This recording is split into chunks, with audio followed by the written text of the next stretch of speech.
اور یہی آیت اللہ صادق روحانی، ان سے ایک دفعہ یہی پوچھا گیا کہ امام زمانہ علیہ السلام کے سب سے زیادہ قریب ہونے کی راہ کیا ہے، کون سے ایسے اعمال انجام دیں کہ ہم امام زمانہ علیہ السلام سے قریب ہوتے چلے جائیں. ان میں کچھ اعمال کا تذکرہ انہوں نے کیا. کہا کہ ایک تو روزانہ امام زمانہ علیہ السلام کی کوئی سی بھی زیارت پڑھی. امام زمانہ کی بہت ساری زیارات ہیں، وہ آپ مفاتی کے اندر نکال کر بھی دیکھ سکتی ہیں. آپ نکالیں کسی بھی طرح سے کوئی سی بھی زیارت، بہت ساری زیارات ہیں. روز امام زمانہ علیہ السلام کی کوئی نہ کوئی زیارت، چاہے وہ مختصر ترین زیارت ہی کیوں نہ ہو. السلام علیکہ یا صاحب العصر والزمان اتنا بھی کہہ دیں تو یہ بھی مختصر ترین زیارت ہو جائے گی. ایک تو یہ روزانہ پڑھیں، اس سے آپ امام زمانہ علیہ السلام کے قریب سے قریب تر ہوتی چلی جائیں گی. اور دوسرا یہ کہ قنوت میں دعائے فرج پڑھیں. اچھا، دعائے فرج کے نام سے دو دعائیں ہیں عام طور پر نظر آتی ہیں. ایک تو الہی عظم البلاء والی دعا ہے، اس کو بھی کچھ لوگ کہتے ہیں، اور ایک جو دعائے سلامتی ہے امام زمانہ علیہ السلام ہے، اللہم کن لولیک الحجت والی. تو کوئی سی ان میں سے دعا جو امام زمانہ علیہ السلام کے لیے دعا شمار ہو، یا تو یہ والی دعا جو کہ سب کو یاد ہی ہے، اس کو قنوت کے اندر روزانہ پڑھنا. جو روزانہ قنوت میں اس کو کم سے کم روزانہ کیا تو کوشش کریں ہر نماز کے قنوت میں یہ پہلے پڑھ لیں، اس کے بعد کوئی سی بھی اور قنوت کی دعا پڑھیں. یہ بہت زیادہ اس کی آج کل کے زمانے میں کافی تاکید ہے. ورنہ مختصر ترین جو اللہم کن لولیک اللہم عجل لولیک الفرج، یہ والی جو مختصر ترین ہے یہ بھی پڑھ سکتے ہیں. تو بہرحال کسی بھی طریقے سے نمازوں کے قنوت میں. اور آیت اللہ علی آقا قاضی تو ایک جملہ اور فرماتے تھے کہ امام زمانہ علیہ السلام سے اگر کوئی ارتباط اپنا برقرار کرنا چاہتا ہے تو وہ نماز شب میں جو نماز وتر ہوتی ہے اس کے قنوت میں دعائے فرج پڑھے، بلکہ ہر روزانہ پڑھے، بلکہ اپنی ہر دعا میں دعائے فرج کو شامل کر لیں. یعنی آپ کو عمومی دعائیں بھی اپنی کرنی ہو، مثلا کوئی سی بھی گھریلو ٹائپ کی کوئی دعا، اور شادی کی دعا، اور اولاد کی دعا، اور بیماری سے دور ہونے کی دعا، کوئی سی بھی دعا کریں اس سے پہلے دعائے فرج ڈال دیں. اس میں اس دعائے فرج کی برکت سے امام زمانہ علیہ السلام کے لیے دعا کر رہے ہیں، وہ تو پروردگار کو قبول کرنی، اس میں تو تمام موانعات مفقود ہو جاتے ہیں. علماء کہتے ہیں جس وقت امام زمانہ کے لیے آپ دعا کرتی ہیں نا، تو تمام رکاوٹیں جو دعا کی قبولیت میں بنتی ہیں، مانع ہوتی ہیں، وہ ساری کی ساری رکاوٹیں دور ہو جاتی ہیں امام کے لیے دعا کرنے کے نتیجے. اور خدا کی ذات اس بات سے بہت زیادہ کہیں زیادہ کریم ہے کہ وہ امام زمانہ کے لیے کی گئی دعا کو تو قبول کر لے، اور جو اس کے ساتھ لگی ہوئی دعا ہے اس کو رد کر دے. بہت مشکل ہے، پروردگار کی صفت کریمیت جو ہے اس سے بہت بعید ہے یہ بات. تو یہ والی دعا ہر دعا کے ساتھ اس کو لگا لیں. تو فرماتے ہیں کہ اس طرح سے آپ امام زمانہ علیہ السلام کے بہت قریب ہوتے چلے جائیں گے. اور آیت اللہ صادق روحانی ایک بات اور فرماتے ہیں، وہ یہ فرماتے ہیں کہ اپنے اعمال اور اپنی عبادات کو مستقل طور پر حضرت حجت کو ہدیہ کرنے کی عادت ڈال لیں. یہ حضرت حجت سے قریب ہونے کا بہت بہترین ذریعہ. اور اگر آپ نے فرماتے ہیں کہ اگر آپ نے اس کی عادت ڈال لی تو کچھ ہی عرصے میں آپ کو خود احساس ہو جائے گا کہ آپ امام زمانہ علیہ السلام کے بہت قریب آ گئے.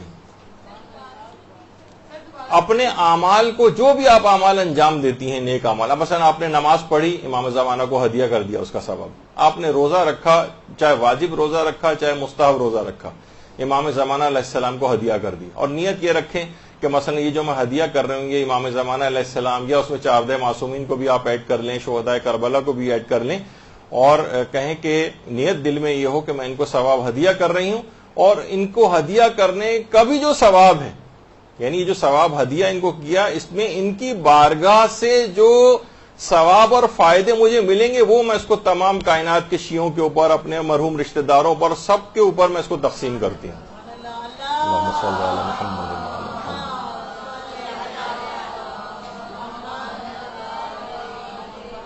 اور آیت اللہ صادق روحانی فرماتے ہیں کہ اس طرح کے تمام اعمال ان کو ہدیہ کرتے چلے جائیں، اور جو بھی آپ اعمال کریں، زیارات پڑھیں، زیارات کے لیے جائیں، کوئی بھی نیک کام آپ نے کیا، کوئی صدقہ دیا، سب کا ثواب امام زمانہ اور 4 معصومین کو ہدیہ کرتے چلے جائیں.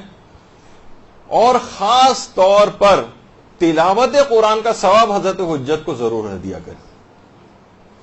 خود فرماتے ہیں آیت اللہ صادق روحانی کہ میں روزانہ، اپنے فتوے کے اندر انہوں نے بات لکھی کہ میں روزانہ حضرت معصومہ قم سلام اللہ علیہ درود بھیجیے محمد صلی اللہ علیہ وسلم.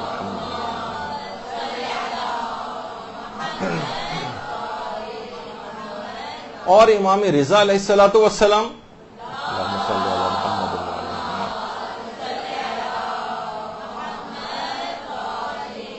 میں روزانہ ان کی نیابت میں زیارت عاشورہ پڑھتا ہوں اور روزانہ وقت سحر فجر کی نماز سے پہلے میں تمام معصومین کی نیابت میں کچھ تلاوت قرآن کر کے ان کو ہدیہ کرتا ہوں. قرآن کو اور امام زمانہ علیہ السلام کا بہت ہی قریبی تعلق ہے. یہی وجہ ہے کہ امام زمانہ علیہ السلام کا ایک لقب شریک القرآن بھی ہے. جب بھی آپ زیارت میں بھی کہتی ہیں نا السلام علیکم یا شریک القرآن. اور دیکھیے قرآن بھی کتاب ہدایت ہے, امام زمانہ خود عین ہدایت ہیں. قرآن ہر چیز کو آشکار کرنے والا ہے اور امام زمانہ علیہ السلام بھی جب آئیں گے تو ہر چیز کو آشکار کر دیں گے. بہت ساری مماثلت امام زمانہ علیہ السلام اور قرآن مجید میں. تو تلاوت قرآن امام زمانہ علیہ السلام کو ہدیہ کریں.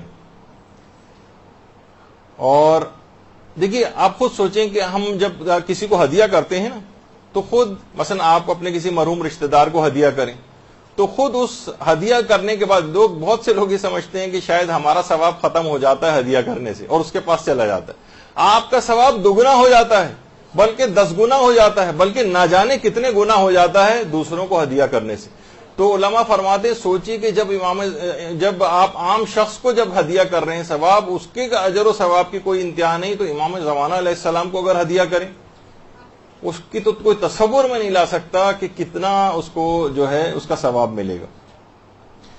اور باقاعدہ مکیال المکارم میں بھی آیت اللہ تقی اصفہانی نے اس واقعے کو لکھا ہے اور رسول کافی سے اس کو نقل کیا ہے کہ ایک شخص آیا امام کے پاس, امام موسیٰ کاظم علیہ الصلوۃ والسلام کی خدمت.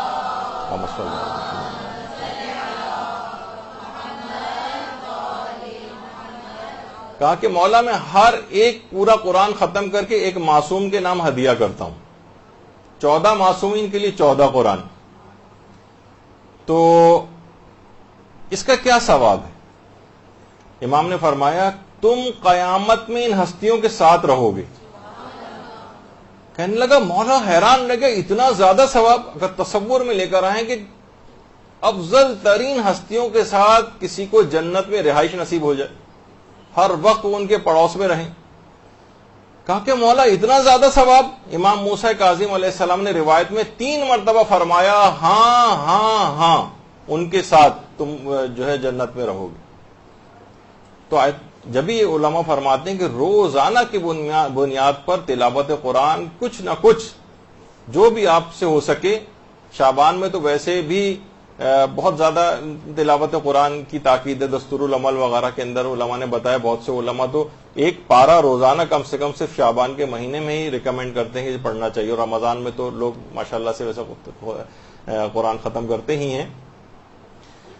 تو اس طرح سے امام زمانہ علیہ السلام کی خدمت. تو یہ بھی آیت اللہ صادق روحانی سے انہوں نے بلکہ اس بات کو ذکر کیا کہ دیکھیے اگرچہ دیدار امام زمانہ علیہ السلام ان کے چہرے کی زیارت بالا ترین افتخار ہے, اس میں کوئی شبہ نہیں, لیکن فرماتے اس سے آگے کی بھی کچھ منزلوں کی طرف مومنین کو جانا چاہیے. مثلا امام کی رضایت حاصل کرنے کی کوشش کرنا, مثلا امام علیہ السلام کی دعائیں لینے کی کوشش کرنا, ایسے اعمال انجام دے کہ امام آپ کو دعا دیں.